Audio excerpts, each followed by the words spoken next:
Welcome back to another tutorial for the Invincible VS game. In this video, I'm going to show you how you can enable subtitles within your gameplay. So let's get started right away. First of all, open up Invincible VS on your device, and after you are taken into the main menu, go ahead and click on Settings. Within the Settings page, at the left side, you will see Accessibility. Hover over to this, and now at the right side, you will see various settings, including the Subtitles toggle. By default, this is turned off, so you can use the left or right arrows in order to set it to on. Once you have set the option to on, click on Save and Close at the bottom left, which will save your settings and take you back into the main menu. Now you can continue to play your game, and the subtitles will be displayed at the bottom section of your screen. You can turn this off at any point of time by following the same steps, going into Settings, Accessibility, and then turning the subtitles off.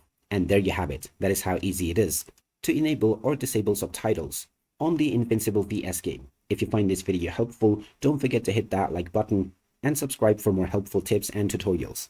Thanks for watching, and I'll see you again in the next one.